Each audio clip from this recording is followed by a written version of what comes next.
querem rock. Vamos fazer uma improvisação aqui. Lá, lá, lá, lá, lá, lá, lá, lá, lá, lá, lá, lá, lá, lá, lá.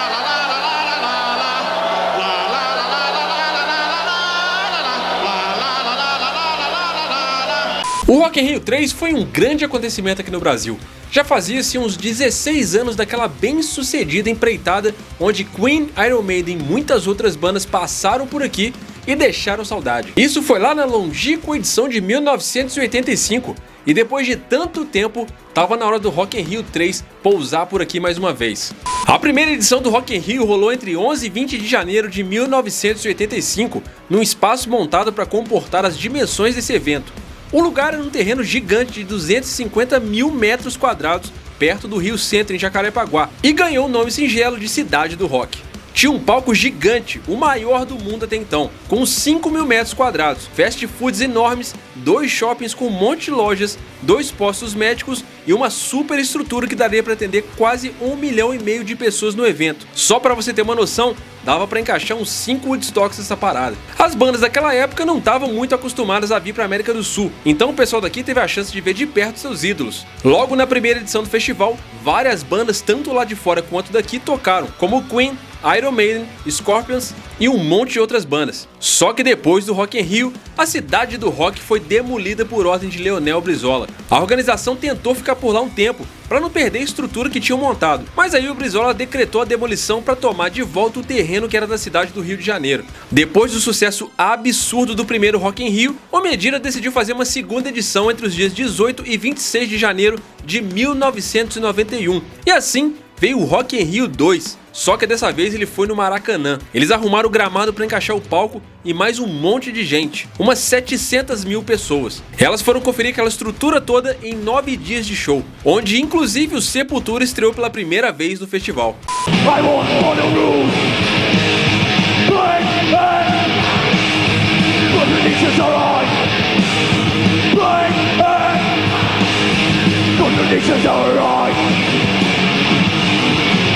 E aí, depois de mais longos 10 anos, veio então a edição 3 do festival em 2001, entre os dias 12 e 21 de janeiro daquele ano. Ai, como não lembrar do Rock in Rio 3, o saudoso Rock in Rio 3, né? Eu era só, o jovem Felipe estava descobrindo o mundo do metal.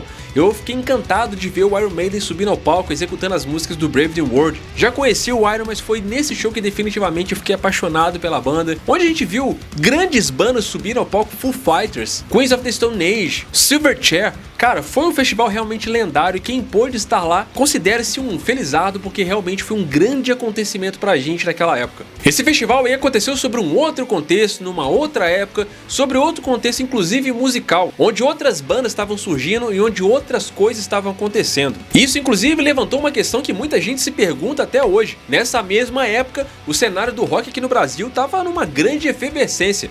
E muita gente ficou se perguntando, afinal de contas, onde diabo estavam todas aquelas bandas que surgiram naquele mesmo período que não tocaram no Rock in Rio 3? Por que, afinal de contas, o Rock in Rio 3 não contou com a presença de bandas da época como Charlie Brown Jr., Raimundos, o Rapa, Jota Quest e tantas outras que estavam estouradas nessa época? Então, como essa é uma história que intriga muita gente aí, vamos tentar voltar no passado e entender melhor o que aconteceu nos bastidores do Rock in Rio 3 e por que aquela cena efervescente de rock nacional não fez história naquele Rock in Rio. Lá pelo comecinho dos anos 2000, o rock brasileiro estava numa onda bem interessante e cheia de coisa diferente rolando. Uma mistura de estilos e influências fizeram do rock brasileiro algo novo e empolgante mais uma vez. E tava surgindo um monte de bandas novas querendo marcar presença nessa cena. As bandas estavam explorando várias vertentes, como o rock alternativo, o pop rock, punk, metal, indie e até fazendo umas misturas com elementos da música brasileira. O Los Hermanos, Cachorro Grande, Patofu e outras bandas estavam trazendo uma pegada mais alternativa pro gênero. As letras estavam numa vibe mais reflexiva e a galera estava experimentando com o som, jogando uma sonoridade bem diferente na parada. Nessa época, muitas bandas das antigas deram a volta por cima e voltaram com tudo. Algumas lançaram novos álbuns e outras investiram nos acústicos, como foi o caso, por exemplo, do Capital Inicial, que em 2000 voltou com força total. Se um dia eu pudesse ver, meu corpo viraria sol, chave, chave. Nesse mesmo embalo aí, lançando discos novos e reaquecendo sua carreira, Titãs e Skank também estavam no hype outra vez. A cena punk e hardcore mostrou que também não estava morta. Bandas como Ratos de Porão e Dead Fish estavam mostrando que vieram. E o heavy metal, claro, também estava presente. O Sepultura estava passando por uma fase de reformulação logo depois da saída de Max Cavalera, e eles estavam ali se adaptando à entrada de Derek Green. Paralela a essa história, a gente tinha também o Angra, e estava recomeçando a sua carreira com uma nova formação, bem como o André Matos e sua galera tinham acabado de montar o Xamã, e muitas outras bandas da cena heavy metal no Brasil estavam sendo aquecidas graças a esse movimento também. Ou seja, em diversos pontos tinha banda nova surgindo pra tudo que é lado. E não era só o Rock in Rio que tava rolando, tinham outros festivais e eventos que deram as caras, dando um palco legal para as bandas novas e as já conhecidas se apresentarem e trocar ideia com o público. Fora que a internet, que ainda tava engatinhando, começou a entrar em cena e tava fazendo um trampo importante de divulgar as bandas e interagir com os fãs. O MySpace, por exemplo, era o point onde os músicos compartilhavam seus sons. A galera tava pensando fora da caixa também. Tinha um monte de bandas que não estavam no mainstream, querendo ser independentes e autênticas no som. E nessa época rolava já uma onda de bandas que entenderam que rolava de pegar o DNA do som californiano e cantar em português, se aproximando mais do público brasileiro e explorando assuntos culturais e sociais, como era o caso do CPM 22. Muitas vezes procurei tentar achar onde eu errei e coisas que nem tem porque não me importa mais, não tem como voltar, eu não vou mais. Que fase que tava o Brasil, uma fase maravilhosa, não só pra música, mas pro rock também, bem como esse like lindo que você vai deixar aqui no vídeo agora e também logo depois se inscrevendo no meu canal pra não perder nenhuma novidade, nenhum vídeo, né? Ou seja, não é que o Rock in Rio 3 não contou com a presença de artistas nacionais. A gente contou com Milton Nascimento, Gilberto Gil, Daniela Mercury, Sandy Júnior, mas assim, deu pra entender que nessa época a gente tava numa efervescência literalmente do rock, né? E a gente sabe que por essência é um festival que nasceu das entranhas do rock, então faria muito sentido pegar aquela galera que tava emergindo e botar todo mundo no palco do Rock in Rio. Então ficou aquela questão, cara, por que diabos essas bandas não estavam tocando nesse line-up? Quem em sã consciência em pleno 2001 não chamaria, por exemplo, o Raimundos pra fazer um show naquele palco? Vocês viram o show do Raimundos na época do Monsters of Rock? Que showzaço, mano!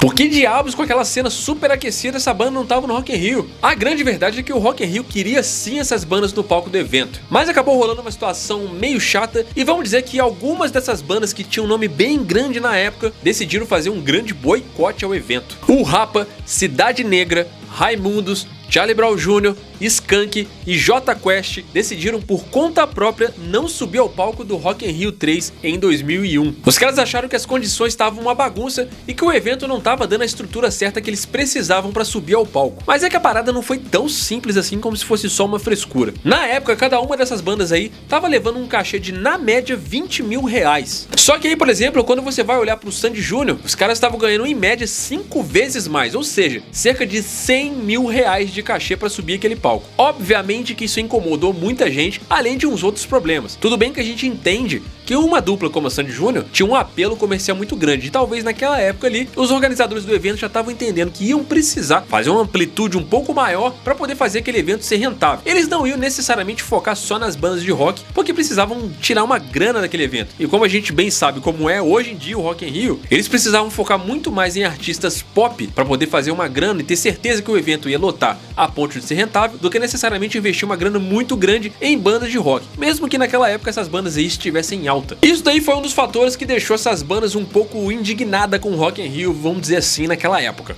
Só que tudo era mais sério ainda por causa da falta de estrutura. O Rapa estava liderando esse protesto que começou em outubro de 2000. Os caras ficaram pistolas porque meteram eles para tocar por volta das 18 horas, sendo que eles já estavam sob contrato para tocar à noite, sem rolar nem passagem de som. Isso não caiu bem e os caras decidiram protestar. Um pouco antes do Rock in Rio rolar, o Rapa se deparou com algumas mudanças e começou a questionar se as atrações gringas estavam sendo tratadas da mesma forma. A organização então deu a entender que se eles não topassem como estava sendo proposto, que eles podiam ficar até de fora. E aí, simplesmente o Rapa decidiu realmente ficar de fora.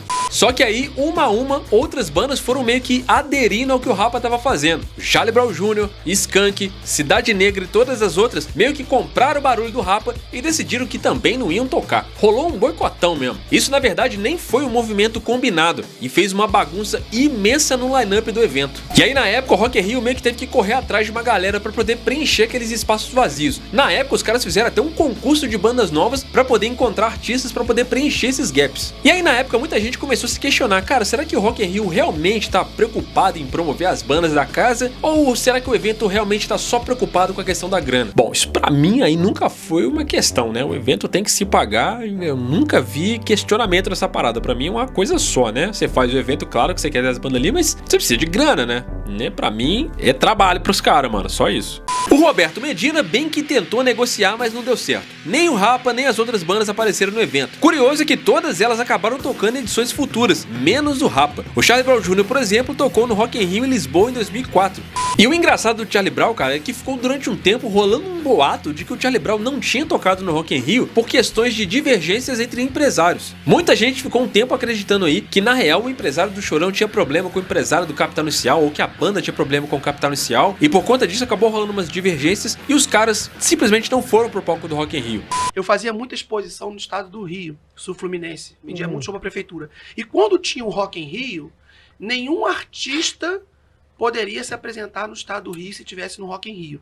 Ou seja, todos estavam lá. Capital, Jota, Skank. E o Charlie Brown não entrava no Rock in Rio. Eu achei isso doideira, porque cara. ele era brigado com o empresário. Ah, era por isso do que eles Capital não Inicial. entraram? E era tipo assim, se o Capital tocar, eu não toco.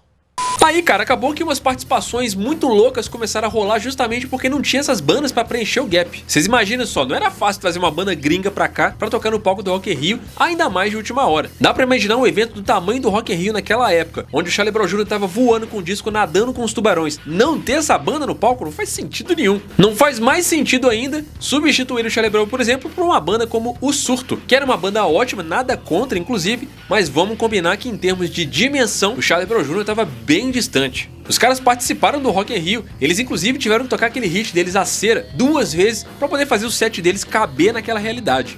Fala pra ela sobre a minha dimensão.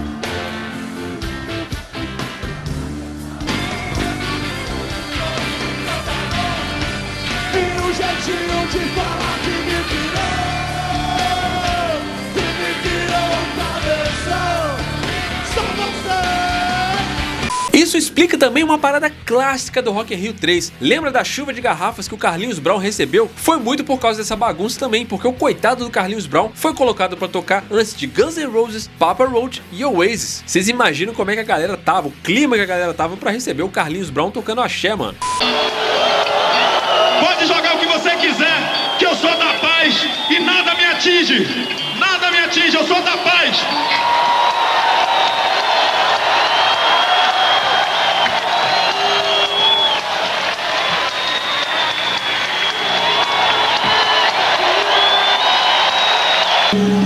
Agora o dedinho pode enfiar no traseiro. É claro que anos depois a maioria dessas bandas acabou em algum momento tocando no palco do Rock in Rio. Só o Rapa que realmente ficou meio sentido. O Skank, por exemplo, anos mais tarde admitiu que eles foram muito precipitados por não conseguirem um diálogo mais aberto com a organização. O Rock in Rio já tinha uma tradição de experiências problemáticas. O Rapa realmente nunca mais foi convidado e, segundo eles, por contrato assinado, os caras só queriam condições certas para passar o seu som e fazer o show, e na última hora a organização mudou tudo. O Falcão inclusive chegou a comentar que não foram mais chamados, mas que em compensação eles tocaram no Lollapalooza, que é um festival que realmente respeita de verdade as bandas. E um outro fato curioso sobre isso é que, graças a essa situação, principalmente com o Rapa, que teve seu horário de line-up mudado, o Rock in Rio acabou achando uma solução bem interessante para esse tipo de problema. Foi exatamente por causa disso que surgiu o palco Sunset, que teoricamente foi montado para que outras bandas pudessem tocar paralelamente ao evento principal, e também de dia antes do sol se pôr. Desde 2011, o palco Sunset tem uma proposta de trazer bandas mais alternativas que estão tocando desde o raiar do dia. Já a família Medina, que é a organizadora do evento, entende que aquilo ali foi também um aprendizado, mas ao mesmo tempo eles entendem que foi tudo uma grande bobagem, principalmente por causa do Rapa, já que o contrato deles já vinha desde 2000 e eles sabiam muito bem tudo o que ia acontecer. Bom, essa é a versão deles, né? O Rapa disse que estava programado uma coisa no horário e nas vésperas do evento mudou tudo. Mas fato é que realmente é uma pena não ter rolado muitas dessas bandas aí que foram colossais colossais em seu tempo, principalmente nesse período aí do início dos anos 2000, de não terem tocado nessa edição, que simplesmente acabou ficando conhecida como uma das edições mais clássicas do Rock in Rio, talvez ali ao lado da edição de 85. Muita coisa legal rolou nesse evento e entrou pra história, bem como a gravação do DVD do Iron Maiden, por exemplo, ao vivo no Rock in Rio, que se tornou uma marca dos caras. Teria sido incrível, realmente, a gente ver um show do Charlie Brown Jr., por exemplo, aqui no Brasil, que acabou nunca rolando. Os caras tocaram no Rock in Rio, mas foi lá em Portugal. É legal, mas não é a mesma coisa, né? Bem como também a gente perdeu a oportunidade de ver o Raimundos tocando no Rock in Rio, mano. Como assim a gente não tem essa parada? Isso porque eu tô comentando mais das bandas que tinham uma pegada pop rock, né? Pra não comentar que naquela época a gente podia muito bem ter tido o Angra no palco do Rock in Rio, que também teria sido incrível. Mas seja como for, isso não apaga o brilho do Rock in Rio 3, que foi simplesmente incrível e ficou guardado na nossa lembrança. Mas isso, na minha opinião, eu espero que você tenha a sua. E aí, você sabia que era por isso que a gente não tinha essas bandas nacionais aí preenchendo o line-up do Rock in Rio 3? Deixei alguma banda de fora? Deixa aqui nos comentários. Tamo juntão, muito obrigado aí pela sua audiência, até a próxima, valeu!